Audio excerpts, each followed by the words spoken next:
right, Brooke, afternoon. What's happening? Conrad, what's shaking?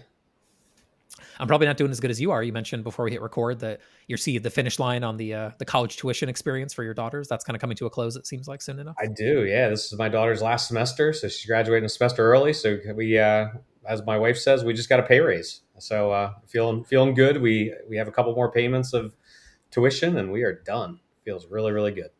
And I just made the mistake of telling her, kind of bursting her bubble that we're not paying for grad school. So.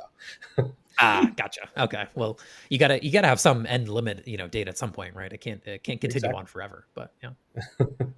Definitely proof, by the way, Brooke, of how long we've known each other. Because I think when I saw your daughters, when we met in Baltimore in that high-rise tower many, many years ago, I think they were not even in high school. Now they're graduating college or something like that. Maybe they were just out in high school. So. No, I think they were just probably in high school. Yeah, that's or early. Maybe my youngest was not in high school at that time. So yeah, it's crazy how long it's been. Yeah, it's been a long time, but all good. Speaking of meeting, Brooke, how'd you connect with Taylor? We're going to get a little bio from him in a second here and introduce him, but how'd you guys meet? Yeah, so I think it was originally down in Charleston, where he's from, at a DARM conference. Shout out to Amy, and then at the 100 Collection with Travis. We spent a bunch of time out there and had just a blast out in San Diego. Nice. Well, Taylor, welcome. Excited to have you here. For the listener that maybe doesn't know you, hasn't connected with you before, wasn't at the 100 Collection event, or doesn't know much about Charleston, although they should. It's a great city. Tell us a little bit about yourself and your background in vacation rentals. Yeah, guys. Thanks for having me on here today. We been in the business for about 10 years here in Charleston, South Carolina. Founded a business here called Stay Duvet. It's been a great ride. We got Charleston's a coastal historic city, lots to share here, a lot of great food, a lot of great events, awesome weather, good boating, all that kind of stuff. So we've got a lot to offer here to the guests. So it's been a fun experience being in this industry and sharing our wonderful city for sure. Before we got on here, Taylor, you were talking about how you were one of the first Airbnb accounts in Charleston. So you want to tell a little bit about how you got into that? Yeah, definitely. Yeah. I actually remember being junior year of college, about to go into senior year. And I had a neighbor next door that was in the Air Force, and he would travel, on campaign here and there. And I found this thing called Air Bed and Breakfast, and I was like, oh, that's cool. It's kind of couch surfing. Maybe he'd be open to me like renting out the rooms, individual rooms in his house, plus do some air beds in the living room.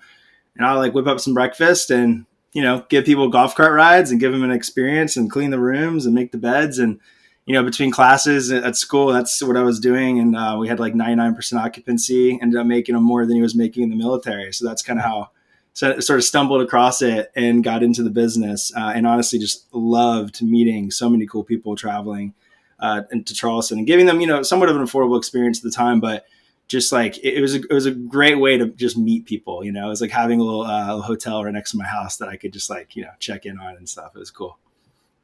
Well, what was those nightly rates? Bring us back to that time. What would it have cost us to do 1 or 2 nights at the airbed breakfast that Taylor was hosting? Man, gosh, I feel like it was like an airbed in the living room was probably like $40 a night, and then probably like the bedrooms were like $89, I want to say, a night, and then like a small cleaning fee of like $20 a stay or something like that. I think I did. Wow. But it's changed a lot. I mean, that place today, I was just renting as a full house, would be like $800 a night, so it's going to come a long way. Yeah. Well, fast forward to today. So what's Stay Duvet? Like, how many properties under management? How big is the team? Yeah. So Stay Duvet now is at 350 plus properties, mainly luxury, which is, we did a lot of work of like getting them up to that, of course. And we've got a team of about, in the core team, like in the office, about 20. And then about 80 housekeepers. We have a laundry facility. We actually have like our own, branded amenities, all that kind of stuff. So we have like a full operation where, for us, at least at Duvet, we really wanted to kind of bring that hotel experience to the home. So we really cared about having a consistent bedding experience, because we feel like people, if they have a great, stay in their bed, they're going to come back and they're going to feel like they're staying in a hotel. That's like a big checkbox for people. So we put a lot of investment and time into ensuring that consistent experience. And then we also, we've got like a couple of like little ventures of fun things out there. We do like some houseboats. We just started off, which is cool. And then we have an executive rental division that's actually called Proper Stays. 30 plus day furnished rentals. And that was created, of course, because in 2018, Charleston made the decision to, create an ordinance, of course, to decide, what homes could be legally short-term rented. Cool. And I do want to, give you a little bit of opportunity to talk about Feather, your PMS that you created, and give a little shout out. I've actually had the pleasure of getting a demo of that system, and it's unbelievable. It's probably one of the coolest, simplest, cleanest, best UI UX of a PMS I've ever seen. So thanks, man. I'll give you a couple minutes to give a little shout out about your PMS you built. Yeah, man, for sure. Thanks for that. Yeah, no, we, especially at the time, there just wasn't really anything that was a truly an all-in-one system. Big thing for me is being the person actually, doing the business development, telling the homeowners we're going to deliver on a certain experience and really ensuring I do that with the guests. Reputation was probably my number one most important piece. Because in Charleston, you run into your owners all the time. I mean, it's a small town. It's a city, but it still feels like a small town. And so we wanted to make sure we could do that. And I just noticed there's so many feature gaps, but so many crucial things that just require all this manual entry in certain ways. And even today, I feel like there's a little bit of that. But for us, it was like, instead of waiting and asking for something to be developed, let's just do it. So me and my two business partners, I think 2017, we started, rolling up our sleeves, and gosh, we've invested probably over $1 million into this product, like at that, within a couple of years. And we just it's worth it, because we were just, our team and everything we were able to do is like, when COVID happened or whatever it was, we were able to make features to adapt with the environment to really serve our clients and serve our guests properly. So having the ability to control the tool and not be so limited gave us quite an edge. And it's been a great thing because we've really enjoyed it. We brought it to the open market just recently, just a few months ago. And for us, we just feel like, we are, how we say this is like, a tool is like a shovel, you pick it up, but you're like, now what, and you can go read a bunch of articles on how to use the shovel, but really you need best practices and you consulting. This business is so unbelievably difficult. All the homes are so decentralized. It's not like a hotel where everything can kind of be seen under one roof. So it requires a lot of proactiveness. And with that requires really solid task management, really good connection to the financials, and all of the above with your team. So for us, we built out an entire system in our business to run our company, meaning like a philosophy really. And then inside that, we built the tool around it. So to deliver exceptional guest experience as like our number one core, thing. So with Feather, what we're doing now is you come on, you go through onboarding, you can either work with us, but we find that a lot of people aren't delivering the documents we're asking, and it's taking time, or they're in the middle of on season. So we're like, hey, let's wait till your off season. Let's make sure you have time for this. We want to make sure you got your whole team. We want to make sure you're going to get actual business results out of this, not just change a PMS again and then just be right back where you are. And our number one thing is going slow, providing great customer service, really understanding why you're doing things, not just what you're doing all the time, but why you're actually doing it, and why do you really need a lot of those tools, right? To get to enhance the experience of the guests or keep client retention. So what I've been doing on the team is once they onboard, I provide really consulting and best practices instead of just being like, hey, here you go. Here's the tool, the shovel. I'm like, hey, I'm going to grab the shovel with you and we're going to walk and we're going to knock out all the things you told me you want to do. I'm going to build it with you inside Feather. And we are just seeing just people's eyes light up because they're like, you are arming me with your best practices. And then immediately they're seeing results with, getting more owners, retaining those owners, but also really the guests getting more reviews written, which is obviously helping with guest favorite, Superhost, all that fun stuff. But it's just really rewarding. I'm also noticing just a lot of people are really lonely in this industry and they feel like they're just making a lot of decisions. And honestly, what you guys are doing is just so great, really, really getting out there holistically and really wanting to give back and help people. So I'm really happy just to be a part of even this, because that's what it's all about. We're in the business of hospitality. We're people here serving every day to help others, but we need to be served too. We need a little love, and you really should be getting that from your service providers, right? So for us, that's something that's just been really a core belief of ours is we are bootstrapped. We're not having to hit a certain metric because we have some pressure from somebody. For us, it's let's go low, slow, keep a good reputation, make sure that we're building something that has SOPs that can work for all companies and all markets, but then also, again, understand the why and then deliver actual value to the business immediately, rather than just keep paying on auto pay. And then when something breaks, you reach out to us and that's about it. So it's been cool. And it's also been, frankly, just mind blowing, just how a lot of people are doing certain things for a long time and just haven't thought of certain ways. They just didn't know what they didn't know, So it feels great where people are like, thank you for actually doing something that's now giving me 5 more hours a day a week I didn't have, or I'm getting home on time to see my kids, or now my team feels more empowered because like they're actually getting like words of affirmation from guests because like we put a process in place for them to do that, So it's definitely making me feel good selfishly just to kind of see that they're happy. So, and we only have like, we're new, so we don't have a ton of clients. So again, we're going slow and we're picking people that we know that actually like, we're not really working too much with like kind of heads and beds model people. We're looking for like quality operators that actually want to be like a good operator in their market and become the best one. So we're really giving them that so they can be the best in the market, become more impenetrable. But then that's going to make a better relationship with us because then we actually can create value together, right? Than just sort of like going passive. So love it. Yeah. Love it. All right. Well, Conrad, shall we dive into the mistakes? All good. Let's dive in. Number one, forgetting to walk the guest journey. So you kind of just touched on it there for a second, Taylor, right? Understanding that the guest is who you're trying to take care of. And, what is that process, end to end? I think you had a LinkedIn post recently to this effect too. So walk me through it. What changes have you made kind of in this guest journey process as you've gotten, more experience and hosted more guests in the process? Yeah. I think it's so easy, right? We're dealing with property management kind of as a whole is very reactive, but vacational management requires hospitality on top of property management, right? So it requires kind of two things in one.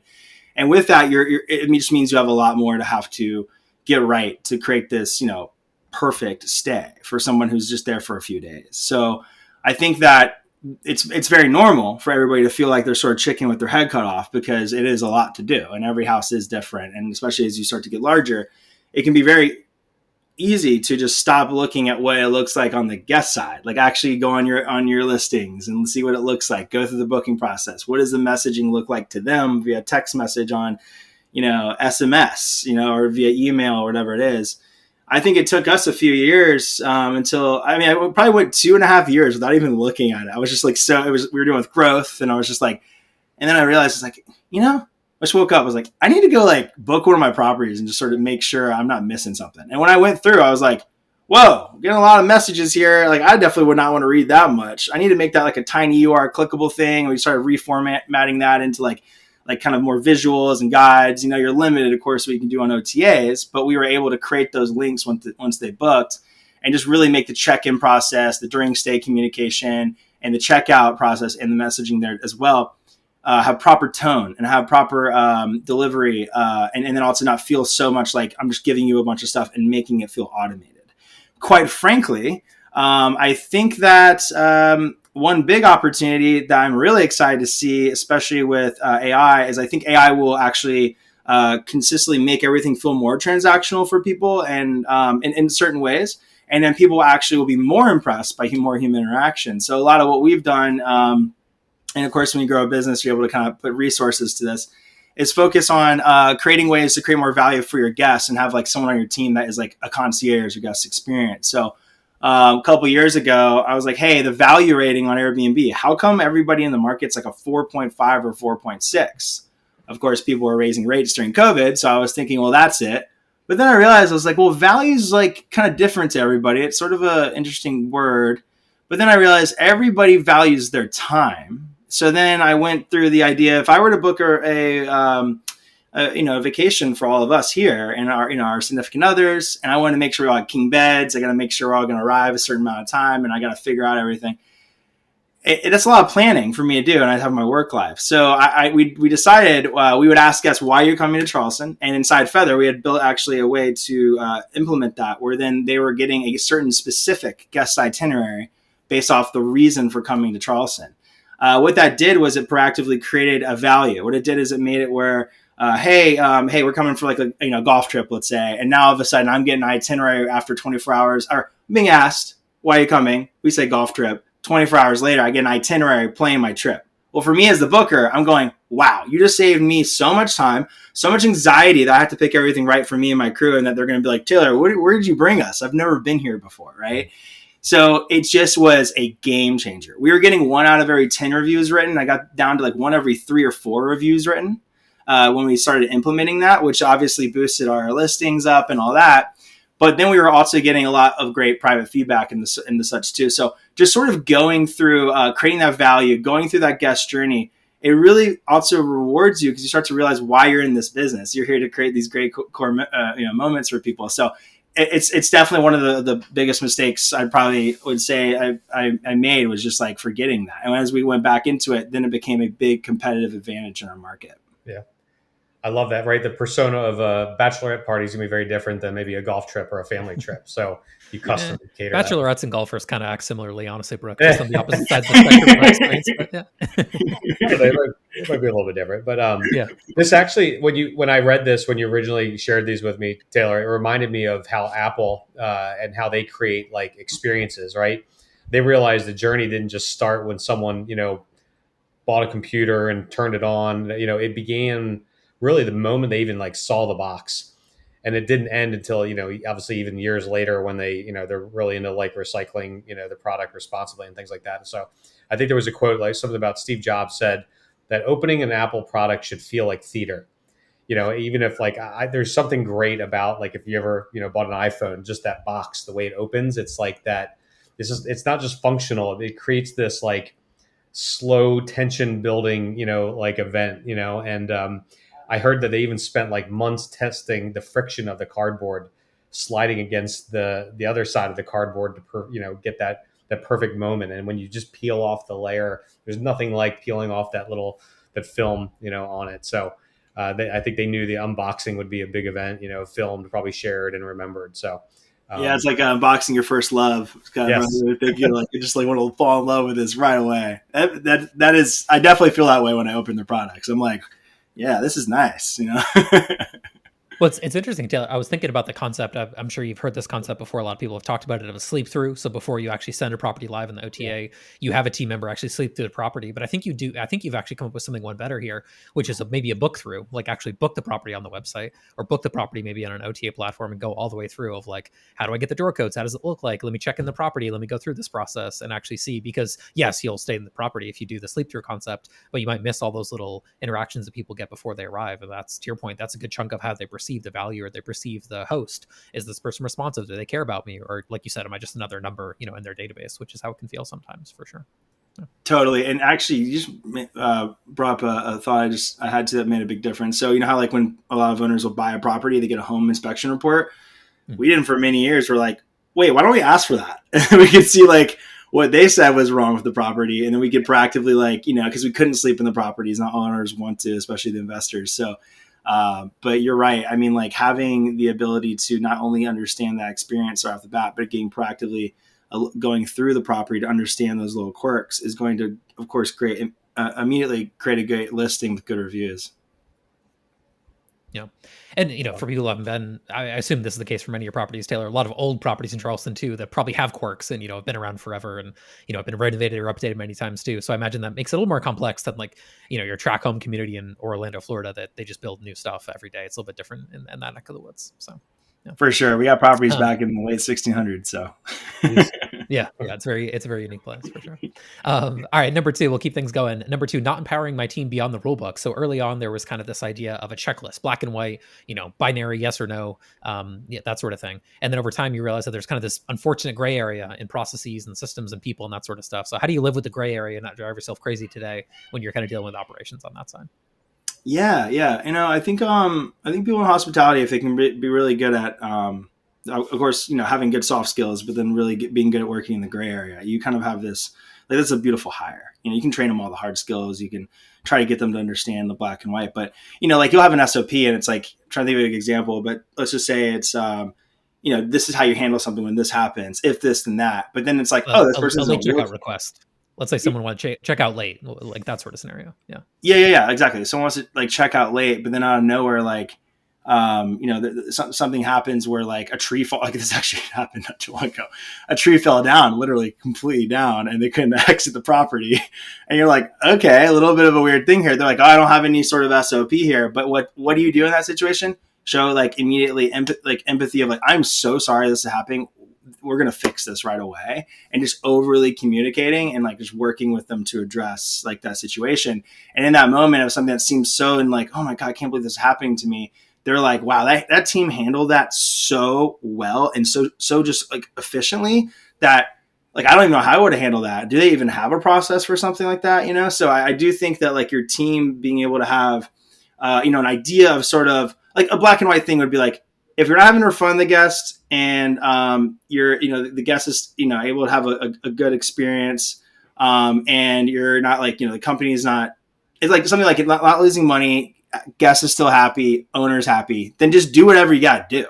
Like, I'm happy with it, right? Like, as a business owner, like, that is it. So if you come up with 3 ways to do it and all 3 of those things accomplish it, try one, try the other, like, you do you, but just continue to be overly communicative, work well in the gray, and just, try not to, because I would notice some people would be like, I don't know what to do. I'm stuck. I'm afraid to make a decision. And I think that comes with sort of that boss mentality and that leader mentality of like, hey, I'm afraid to make a decision because I might get yelled at tomorrow. Like, that's like not good. Like, you got to empower these, really good gray area efficient, workers on your team. And so every time they do that also, you got to praise them and give them like, guys, you won't believe what, let's say like Conrad's on the team. Like, you won't believe what Conrad handled today. He had this tree fall down, he handled it with flying colors. We got a great review because of it.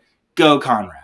Right now, next time you're going to be like, oh yeah, I got a gray area moment. I'm gonna shine again, and then the whole team, I'm gonna get a little bit of love, right? That stuff is so crucial, So that's kind of what I mean with the gray area thing. Is just like not just like kind of be like, oh, you didn't follow the book, or they just get stuck, So This reminded me. So I went to this retreat with Keystone Retreat with Matt Landau and Steve Schwab, and Steve Schwab did a whole session on like your principles. Which some people call, values, but, and what he, articulated was like, he knew he was never going to be able to scale it. You can't have a procedure, you can't have a policy for everything, but you can have values, you can have, principles. And I think and that was like his first like lesson on like how he can actually scale where he's, not everybody's reporting directly to him. And he had this quote, it said, principles constantly communicated and practiced turns a herd of cats into a team of horses. And I love that. And we ended up, building out our values after, going to that retreat. And one of the things we talked about was, at Vintory is in the absence of policies, decisions should be made by good judgment. Good judgment is guided by our values. So it's like, if you don't have the playbook, you don't have the procedure, just go back to the core values and make your decisions based on that. And if you can justify that, then I'm fine with it. I love that. That's perfect. Have you ever seen the Nordstrom Employee Handbook, Taylor, before? It's one index card, and it says exactly what Brooke said. Use good judgment in all situations. If you're unsure, ask your manager, basically, is the gist of it. So it's like this thick employee handbook. It's very simple. I use that in our onboarding. I have a picture of a 3.5 by 5 index card, and I say, here's our employee handbook. And I kind of hit the next slide, and that's what it comes up with, that line. I love that. I love it too, because it eliminates like the ability concept to update it too. Like it's just like you adapt with the team, and like you're there. I love that. That's so great. Yeah. All good. All right, number 3, you've kind of alluded to this earlier. So maybe expanding on it would be helpful here. So heads and beds, that one hits a little bit close to home because my podcast that I do on my side is called Heads and Bed Show, which is all about marketing and putting more heads in beds. But we'll put that aside because it's kind of a fun conversation here. But anyways, number 3 was chasing heads and beds instead of product quality. I do agree with this assessment, by the way. So the idea of, and you see this a lot of like conferences, you see this online. Oh, I have 100 properties, I have 500 properties, I have 1,000 properties, people to chase these numbers, but they don't really look at it, in terms of like what's actually a quality home or quality inventory, quality experience for the guest, that side of things, or just more numbers equals better. So what's like your philosophy, I guess, on like, you mentioned that Stay Duvet has a lot of homes. How do you make sure that you're attracting the best quality into the program and manage it? Yeah. We, so in 2018, before COVID, we actually, I put an initiative together where I got like 3 designers I really liked, interior designers, and I like said, here are things that are going to make the property more marketable, so it could have like these key attributes in the home, like making sure the place sits comfortably what it sleeps around the TV and around the table, and like not just like throwing a bunch of people in there and they can't even like really hang out together, right? So really thinking about the real experience, and that we worked with designers, put a list of all our subs together. And then I was like, I'm going to go tackle from the bottom of my portfolio that are just like the owners that are cool, starting with them, but also have so much upside. If I were to come to them and say, hey, I got a way to make you like so much more, 30, 40% more, and you can get write-offs, and, just kind of going through like all the benefits. They just no one told them or gave them the idea of this. So put a whole plan together, and it was so great because I get to come to them and say, hey, I got a way to make you 30, 40% more money. Here's the plan. Here's the people. They'll do it all for you. and we'll block it in between stays and make sure it's good. And what does that do? It just like creates like, that's how you serve your, homeowner. I always call it the client or partner, is you're going out of your way to think of ways to make them more money. And for a lot of these homes, it could be like most of their income that they get. We have we had a retired couple, for example, we doubled their revenue and they still have their property today. They're like, Taylor, we wouldn't be able to pay off our debt if you had not come to us with this idea, and so it can make impactful changes to their life and let them keep the home as property taxes go up, all that stuff. So that one thing was great, because we took something that everybody on the team was kind of proud to have on the portfolio to being like, this property is awesome. I love inspecting it, and guests are having a great experience. More makes the homeowner feel good. It really brings out why you're in this, the hospitality piece. So, it's kind of also, what does it do for your business? It increases ADR and increases your commissions, right? So there's a lot of that. It's just a good business move. So what I realized is we had about a 22% margin at one point. We got that down to, it dropped to about 17 as I started bringing on just kind of more stuff that wasn't as nice, right? And we were just doing more work, but for stuff that, doesn't perform as well as the nice stuff. And then I was like, are we neglecting like our quality over here because we are? Well, probably a little bit, at times, depending on the day and what's going on and off season, on season. So it just made me really think like, I gotta make sure that I bring the whole portfolio up. So we got about 40 properties improved over 2 years, which was awesome. And we pretty much handled all of it, helped with the owner of the permitting. I had a whole team put together, but it didn't take away from our core team's work, because we use those subs and we recommended those interior designers. Interior designers worked with our subs. They had an agreement they had to follow. So it was a perfect thing where we just didn't take time away. And man, did that make a huge difference. I kind of look at going back. I wouldn't be at 350. I wish I just stopped, at 250 and or 200 even. And then it were really nice if I'm making the same amount. Of course, everybody would take that deal all day. I think obviously in our business, we get kind of, we kind of get fed up with like these ideas, like, the fees and all that. But in reality, I guarantee if you take that with client retention, there's some serious like time of year. I always say, like, I look at a long game instead of looking at like 2.5 to 3 years of what you can make off somebody. I want to look at 10 years. So I want to think about like all of that and how I win with them all the way. And by starting with the property and, how I say like the product is the property. So how it is represented is your first journey to be able to give a realistic outcome to help your owner actually make more money and then keep them longer. Those owners today have not left Stay Duvet. Wow. So it's because they're just like, they've had people come to them and go, hey, I think make you more money. They're like, that's cool. But Taylor already Taylor and the team already made me X amount. I hear you. And that's great. But like, I have so much trust and loyalty with this person because they didn't have to do that. They went out of their way to better my life, and it made a big impact. And I will be with this person even if I was making 5% less, And that's how you build that LTV, retention and those relationships. That's awesome. Yeah. It's a beautiful thing for sure. And, you when you start to have those moments, it gives you that purpose vibe. You're like, I'm doing it right, so just kind of working. And I know this seems like a big uplift for some people or even certain markets, but it's so worth the time. I cannot tell you how valuable that is. So I don't know how to quantify this, Brooke, but maybe you have some thoughts on it. But it's like looking forward to talk to your owners. Like I think most people would rather have 200 owners that they look forward to chatting with. Like, oh, Rob's calling me today from wherever, or John's calling me from Florida, or Alyssa and her husband are calling me from this person. And you're like, oh, this can be a good call. Like I'm looking forward to it. I think that's such like a valuable life it's metric. like talking with a bunch like of the angry friends. owner that nobody wants. Yeah, it's like talking with like a bunch of friends, and that's what it should be like. And versus, I saw it all the time, when we sat in a big office with shared office, and like, you'd see the phone pop up, the caller ID, and, half my team would be rolling their eyes because they saw the owner calling and they didn't want to have to deal with them, and the stress that adds on the team it does add up. It really does. So I'd much rather have great relationships with 200 friends, like Taylor here. Yeah. And also like think about too, like I didn't have host GPO back then or things like that. I could have added the additional layer of like, I can also get you discounts on furniture through me. Right. Like it's so important to realize that these are your partners. They're like, I'm a believer that the guests are your customers because they're people paying. The owner is your partner, your client. So like you need to treat them like that. Right. You gotta have like the open conversations. You gotta water that plant constantly, right? And with customers, you've got to wow them. You got to deliver on the experience, and then make them want to come back. And so it's so important that in that moment, I guarantee you, like one of the best things you can do is just see what properties don't have a pool and where you can add a pool, and you'll be mind blown how much that one simple just project will give an insane difference to especially the on season, depending on where you're at. But those amenities and features, we actually created a whole sheet where we basically went from like your bronze, silver, gold, platinum. And if you have, I know you can't have as many for platinum, you had to have the equal bed rooms, the bathrooms to be like a platinum. But if you can't do that because your property can't allow it, then you have boosters over here. So if you add like an outdoor kitchen, or you throw a hot tub in, or a pool, or like an amenity, right? Sauna, cold plunge combo. Those were ways that then they're like, okay, cool, I want to be a platinum. So we would incentivize them. And then some owners would be like, I don't know if I want to do this. Like, what are you really going to do? But then we go, okay, it's fine, but you're a silver. And they're like, all right. Well, I want to be a platinum.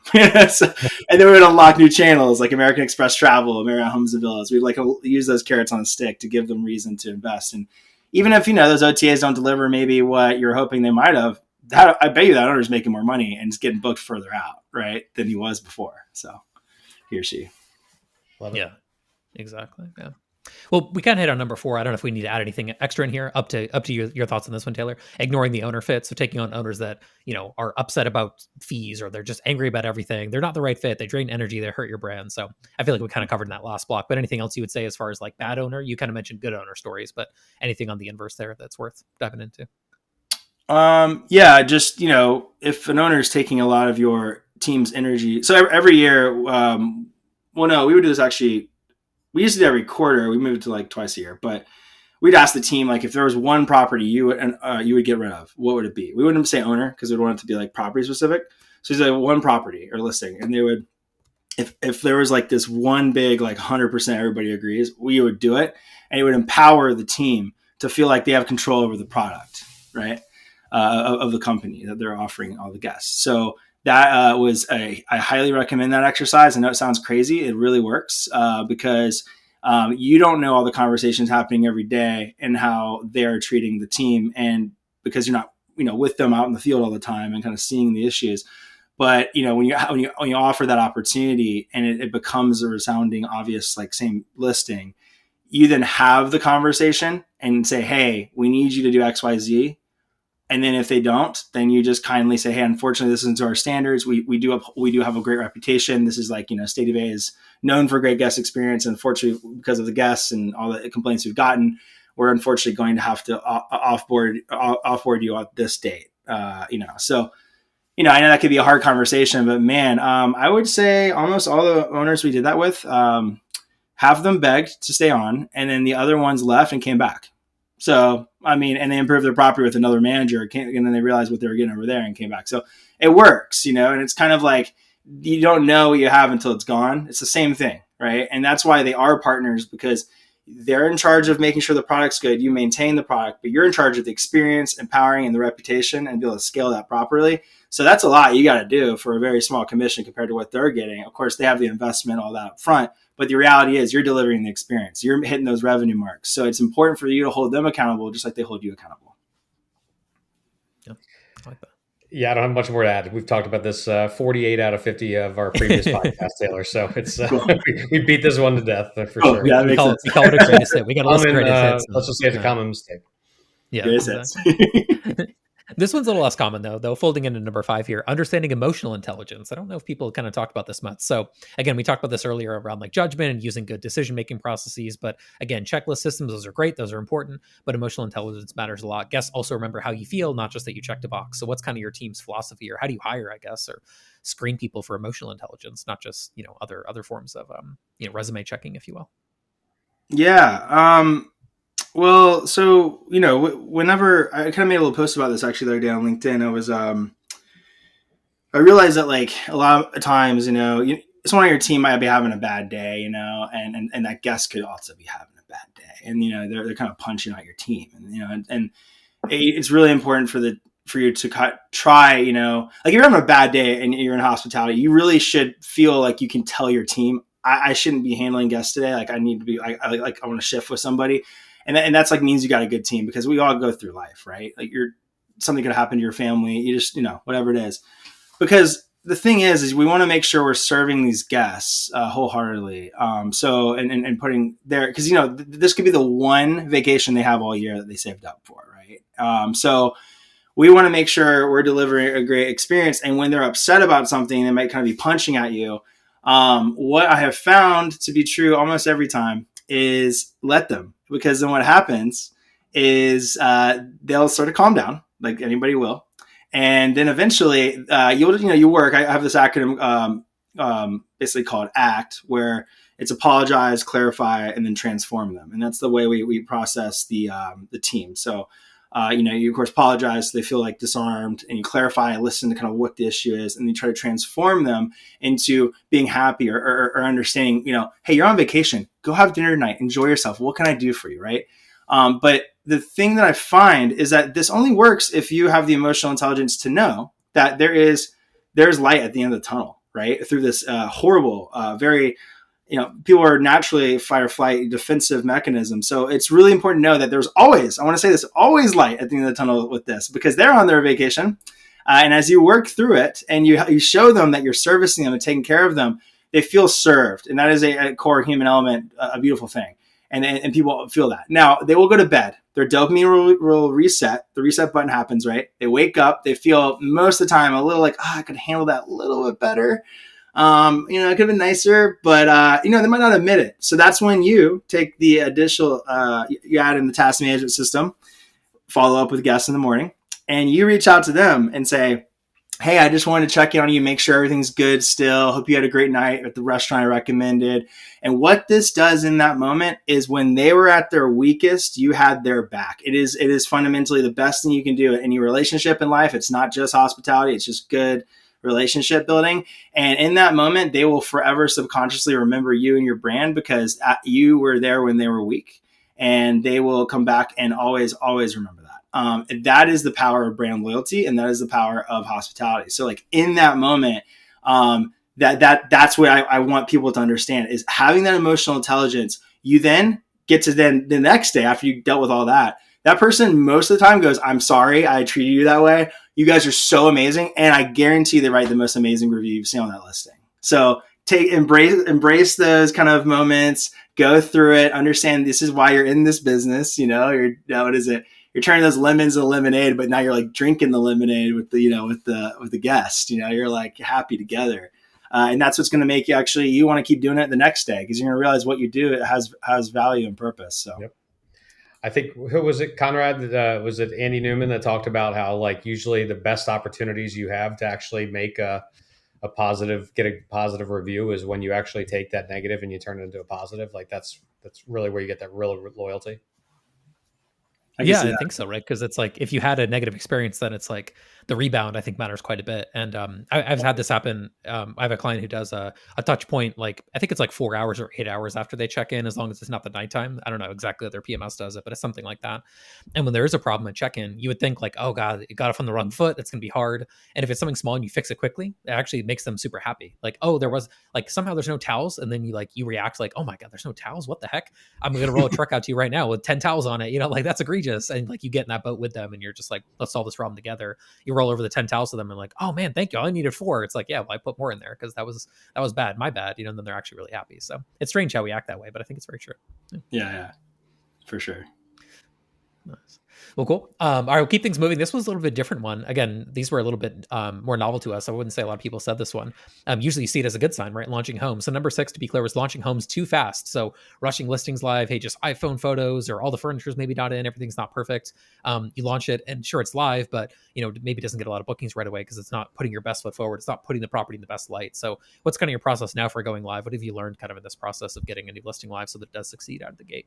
We actually built a flawless onboarding wizard in Feather for any property you bring on to make sure this is done right every time. People skip steps because, this item arrives early. We actually create a way in which you put a go live date, start date. So go live date's like the day you're going to go live. Start date's the day you're actually starting to host people. And all your tasks would adjust based off those just 2 things that you had that need to happen at the right time. So it was an absolute game changer for us. We have a host team, which is our team responsible for onboarding properties, handling homeowner communications. And a lot of what a lot of what we realized was just like, taking iPhone owners like, take the iPhone photos, throw some floor plans on. The second that OTA hits like the new listing, you got a little bit of time up there, right? And when guests aren't clicking, aren't converting, we noticed that stuff, the OTA just plummeted our listing. We saw it pretty obviously. And then we were like, okay, well, obviously they care about, response time and all that stuff, which we're doing well, but how come, it's hurting now, even when we launched the new photos a couple days later? It's because those every day does matter, especially with that new tag listing. They clearly are. I'm not sure how the algorithms work 100%, but they clearly are like looking at that, especially with a new listing. So what we just noticed is when you launch too fast, you onboard too quickly, and then little things are being missed. The property, your first guest leaves a bad review. What do you got to do? Start all over again. And then all those future bookings you're having to figure out how to shift that. And now they can't leave reviews on that listing. So it's just not good. It's just bad. So we tell owners, hey, this is our onboarding process. We actually can onboard you within 5 days, like flawlessly. However, we do require these things to be done before, you're allowed to go on. Like, you need to make sure your mail is being forwarded, with USPS. You got there's all these, you got to name the property. You got to, make sure you give us the trash recycling date. So we have our trash valley, all the little things to make sure we can operate it properly. But there are owner deliverables before we engage certain deliverables on our part. And then when the revenue manager, who's put the performer together with the owner of what the goal is for the first year to hit, they're sitting there going, cool, this is going to give me the ability to hit those numbers because I'm going to have good placement on the OTA, so it's like, it's just a no brainer, honestly. I don't launch too fast. And, we all know photos and interior design are huge for conversion. So obviously you don't want to just throw some iPhone photos up there and when you could have had the good stuff and all of a sudden you missed you missed the mark. So I do feel like this was a little bit contrarian because I feel like most people, they are all about launching quickly. Like, how do you get it launched as quickly as possible?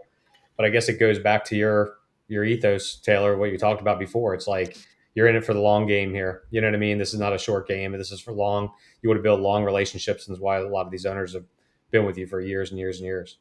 Yeah, I mean, if we were renting out, I'm also just more like mid level product to super luxe. That's kind of what I focus on. So if we were like a super low, kind of lower economy sort of thing, then maybe that would be okay and kind of even be sort of seen as cool, I guess. But the reality is, again, it goes back to the point that nothing worse than booking a property, and even though you kind of looked at the photos, you weren't sure what you're getting.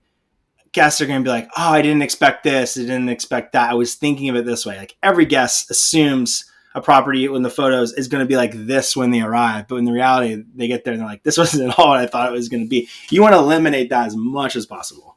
So, yeah. That makes sense. Yeah, the only counterpoint I could say to that, Brooke, and this always surprises me, Tyann Marsink has talked about this at length when she onboards one of her really big listings. She puts it up when it's pre-construction. She talks about what's going to be there and she markets renderings. But I think it's because she has very, very, very long lead times. People are booking a year in advance. And so it's like, right, hey, don't worry, this property will be done. We're sitting here in August of 2025. Someone might book right now for July of 2026, like they might book for next year. So maybe it's a little bit different because it is such a unique product. But I'm with Taylor. I think for the most part, I see that a lot, when clients come to, hey, it's not doing well. And I'm like, I go look, like you said, Taylor, bad photos, description's really minimal. I'm not an expert on rates. I'll leave that to the rates people, but I can tell from a marketing standpoint, just a little rough edges. And yeah, I feel that way sometimes. I'm just like, gosh, can we start over? This feels like we got off on the wrong foot and you just almost want to hit the reset button on this thing. Cause it's not usually horrible inventory, but if you take a listing and put low effort into everything, description, photos, everything, you end up with a bad product on the OTA and it's not going to do well. That's for sure. So 100%. Yeah. All right. Number 7, kind of pivoting back to the local community. Number 7 was all about local community. So not building those relationships, within the area, within the community. Focusing on guests and owners is obviously great, but there's neighbors, there's city officials, there's local government, all these kind of things. You mentioned these ordinances that came in play. It sounds like during your operation when you were building things up a little bit there. So how do you kind of engage now with local community, and how have you found the benefits from that to be? Yeah. So from 2015 to 2018, so first 3 years, we were kind of the first true management business in downtown Charleston. So, there was no model or group doing it. And, City of Charleston was trying to figure out what to do, like a lot of urban environments, especially are. An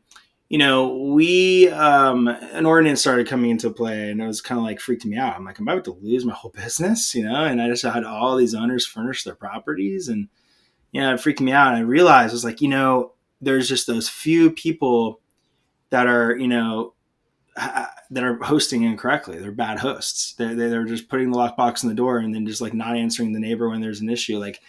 And I'm like, this can't be. We need to be careful because we shouldn't just be changing laws because of just, 0.001% of people. Right. So I went in and, would do some data. I actually worked very closely with David Krause. Him and I have been friends all the way since back 2015. We were starting like NoiseAware and all that. And, he helped me like put some data together. I was, the only person that was out, at City Hall, speaking, talking to city council members, head of zoning and livability and all that kind of stuff here in Charleston, and trying to explain to them, this is actually really good for the community. A lot of our guests have higher check averages, are spending money at local businesses. Like Bottom Hotels, usually a hotel keeps that money in there and it leaves the city. Most of that money goes to like corporate. So it actually is better for our local economy. I want you to really think about like this. And also note that like bed and breakfast have been around Charleston longer than hotels. So like, let's just kind of like really talk about what we're talking about here. So what I did was I said, hey, listen, I'm going to create a Love Thy Neighbor campaign. What we're going to do is I'm going to go talk to all the neighborhood associations, which I did. I presented, and I put it in our rental agreement saying that neighbors come first, above guests, above owners, and above us. They are the most important people because they didn't sign up for this, and they've been living there, and they got families next door, and it's not fair for them to not do that. So I was very, very, very much like I don't, if I have guests disrespect a neighbor next door, I'm going to get you out. I'm sorry. I can't have you hurt this industry, and I can't have you hurt like what, my neighbor next door who's now not happy. So we did that. And then it allowed me to show people that this isn't an issue. And I tell you, we've had, hosted millions and millions of guests, and we've had like 6 complaints ever. It's not an issue because like when an issue does arise, they can either call the police or they can call the host. Right. So we were good about like, hey, we're your host next door. If you ever like want a discount on the property next door you're staying for family when they come into town, or just in general, you ever have an issue, we're there for you. We're also going to roll your trash bins out for you, and we're going to like take care of you and give you like even extra service. And then we went as far as to during COVID, especially, we went as far to support local businesses and make sure they stayed open. And really sending our guests there. But then we also did street cleaning. So all of our neighborhoods, we adopted the streets in the city, which, Stay Duvet is the biggest adopter of street cleaning than any business in Charleston, probably by 20 times. Wow. And we pay about $2,000 to $4,000, just depends on like months change based off, demand of it. Or all the trash that kind of like, the trash people let come out of the truck just because they're dumping the cans and stuff just kind of makes its way on the street. We keep the streets clean. So that was our way of giving back to the community, making sure that any negative impact we might be having is being leveled out. And those things, what it did was it gave us a seat at the table, and it showed what I call responsible hosting. That has really helped. Great. And then since then, I've actually been a part of 2 other ordinances and actually almost helped write them word for word. Helped in Mount Pleasant, helped in North Charleston. And it was just great because, they were like, hey, what, you're a good operator. You care. Well, we want you in the room. We want to make sure we're doing something here that's good for like the neighbors, our owners that have these properties are paying property taxes. They're up, yada, yada. But also then we're not going too far. We're not, every single property is bought by private equity and we're losing our what makes us special. So it's cool. Charleston did a good job. I'll kind of hats off to the city of Charleston and everybody there. Everybody listened. Everybody came up with a fair in between. And just going through all that, man, it just made me feel good to live in the city. It's just one of those things where like, everybody kind of listened and tried to find a win-win. That's great. I had no idea you did all those things. And I mean, that's why you have such a good reputation in that community. And also probably why, you're one of the largest, if not the largest in that community. Probably why vacation rentals are still around, so hats off to you for doing all that. Thank you. No, I appreciate that, man. It means a lot. It definitely was like the scariest, worst sleep I had in my entire life. So I thought I was going to lose everything. So I'm sure. Appreciate that. Yeah. Well, it's crazy too that like, the stroke of the pen, right? One individual decision from 4 or 5 city council members has certainly ended businesses in other metros. So that's not an overreaction to say that. Like it absolutely has occurred in other places that, throughout the country. So definitely have to be aware of it. I know we're coming up against the time wise, Taylor. We got a few more to get through though, so I'll try to get through them as quickly as possible. And you've been generous with your time today, so we appreciate that.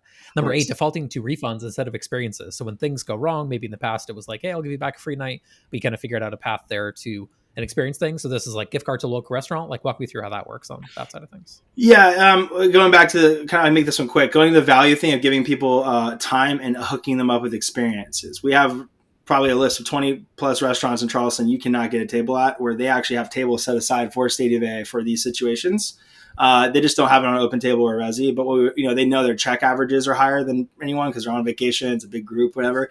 Our head of guest experience, and she's amazing. She just really just does it right and leads the heart. But she helped facilitate a lot of this and with me, and we just, it's just a way to show people like, hey, instead of just giving you a bunch of money back, what are you doing tonight for dinner? Okay, cool. Let's stop focusing on this issue. Let's focus on why you're here in Charleston. You're here to have a good time. Let's go have a good time right now. While you're out, we're going to take care of the issue. When you get back, it's all going to be handled. We're going to be all over this. So that's basically what it means. Just focusing on experience than the overall just refunding, throwing money at people, and then the same issue keeps repeating itself, right? Yep. Right. And then the owner's losing money. It's replacing a bad with a good too, which is like there's amazing restaurants in Charleston for people who haven't been, and like a night out on your favorite restaurant in Charleston is gonna be way better than like getting a night back, that you paid. Totally. The money is unequal. It's gonna be way better experience. Oh man, dude, totally. And that's exactly it. We're in the business of creating core memories, and when they do it and you made it for it, it's like what a cool job. Honestly, we have, man. It's pretty cool. Like you get to do that, and when they have it, you're like priceless, right? They're like, yeah, actually, that was awesome. I'll come back and pay double. You're like, they don't mean that, but they kind of are,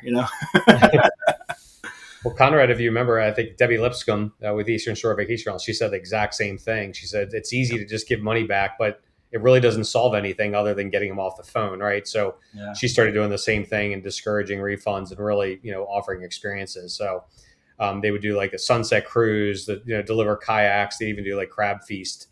And that would really get their mind off that negative and enhance their vacation. So, and again, taking that negative and turning it into a positive.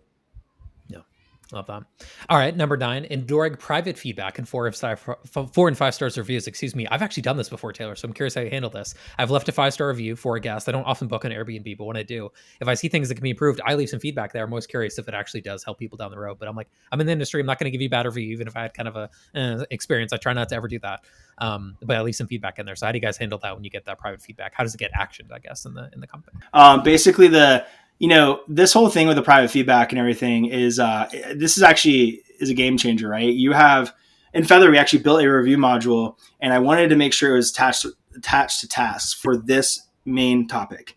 We have, you have guests that leave 1 to 3 star reviews, and they're usually just a little bit more irate or whatever it is. And it's usually, if you look at the data, it's because you didn't read the 4 and 5 star private feedback. The people that were level headed were telling you that this was wrong or this was the problem, but we just don't read them because we're like, we did good, move on, right? And because we're kind of just like going quick. So with the 4 and 5 star reviews, take that opportunity to show private feedback, good private feedback. Call them and say thank you for that private feedback. They're also more likely to leave you a review. But in Feather, what we did is whenever someone left a private feedback in the 4 or 5 star reviews, what it would do is it would automatically create a task to respond and then handle them. And it would already have attached to that guest and that listing. Total game changer. What that did was it allowed to make sure that we're not, going to have the same issue keep repeating and then causing issues and going back to like the topic before of giving refunds or whatever it might be that, the company might be doing because they're not reading these. But I just went back and it just blew my mind. I was like, wow, we could have avoided almost all of these 1, 2, and 3 star reviews. How we just read the 4 and 5 star reviews, like the private feedback, right? Cool. And that's so cool that you actually figured it out and actually built that into the PMS to actually create that task to automatically do it. Yeah, that's brilliant. Yeah, well, that is the benefit, I guess, having your own tool. But yeah, it really made a difference because it goes like as the person, with the owner of the business, you want to make sure your team is armed every day so they don't just they can wake up and just look at what they need to be doing, like what's urgent or what's important, right? So for me, guest feedback, we don't get to say in these properties. That is the most important, valuable information you get about your property, period. And if you're not handling those, and then an owner later on finds out about that, you're going to look like you're not a professional. You're kind of like winging it or cutting corners. So that was definitely a game changer for us. And actually, since then, we really honestly have had very few 1, 2, or 3 star reviews. Right. That's great. And it's a great way to get owners to do things, is actually showing them the reviews sometimes of the property. So that too, for sure. And then in there you can create the task and then share with the owner, and they can see the commentary on all the work you did as well, which is cool. Yeah. All right, let's move on to number 10 here. So, forgetting the heart of hospitality. So, the biggest mistake of all, losing sight of the why. The business isn't about logistics. It's about creating core memories and treating hospitality as the privilege it is. You want to expand on that a little bit? Yeah. I think this is important because not everybody comes into this business with any hospitality background, or like maybe they're just not being told this kind of stuff. And I know it can seem corny at times, but it actually is the most important part. It's kind of the lifeblood to why you wake up and do it all over again. I use this analogy with my team. I say, I bet you on your deathbed that you're going to think I lived a life of serving others, and that's going to be pretty cool, rather than just like receiving or taking, whatever it may be. There's something to that. I don't know, of course, but like I have a feeling, a gut feeling that knowing that you've done that is going to feel good at that time of your life, and I think that. Living a life of service is a beautiful life. So a lot of times I think people get really stuck on like just what they're getting every day. Right. And then even when you get what you want, you then are like, now what? Right. So it's like, if you live a life of purpose, of serving others, that is a beautiful life. And I just want everyone to hear and know this industry, like you're doing it right. You're blessed to even be in this type of position to have that. It's an honor. It's a privilege.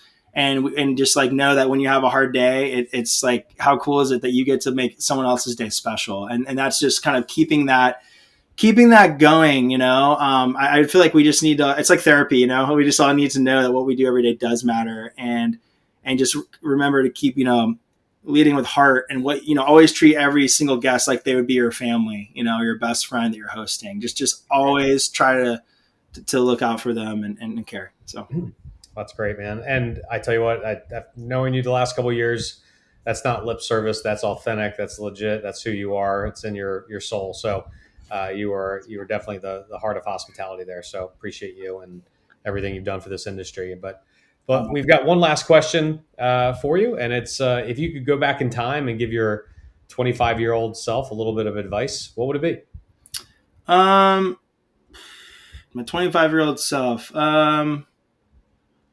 Definitely try to make sure you have a good work-life balance. Always work on that. Be like very thoughtful about that. Not, serving these guests isn't the only people you serve. You got your family, you got your friends, so, just that. And then kind of like business-wise a little bit, I would say don't get distracted by your competition. That's the biggest mistake I ever made. We had some competitors basically copy and paste everything we did, from like our words to our ideas, and just like literally that's all they did. And they like try to poach our team, members. It's just like, don't get distracted by that. What that means is you're doing it right, and just keep focusing on your homeowners and your guests. And what I always say is I've this kind of manual or kind of book I'm making right now just to kind of help me kind of reframe everything I've learned into a guide, and it's called Working with Your Peers. And the peers is basically product, experience, empowerment, reputation, scale. And you do that in that order. And if you get through that, you're going to have an amazing business. And just know that when you get to reputation, that's usually means to the point you have the ability where you've got a good product, you've got a good experience, and your team, like you're able to have your team like repeat what you're doing. And so now you can focus really now on your reputation, really like get it out there, and you're gonna hit the mark. When that happens, people are gonna try to shoot you down. They're gonna try to just nibble at you as much as they can, make lies up, create projections that aren't real to take your business.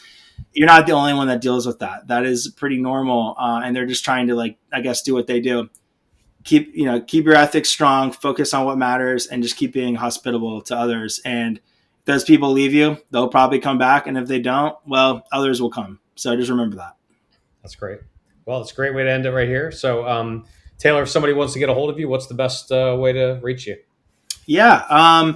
So right now I'm definitely putting time into Feather. And I would say taylor@featherpms.com. That's where I'm putting a lot of just my consulting, I'd say, efforts. Once you come on board, if you ever were, that's where you'd, I'd love to like work with your business and like really get you results.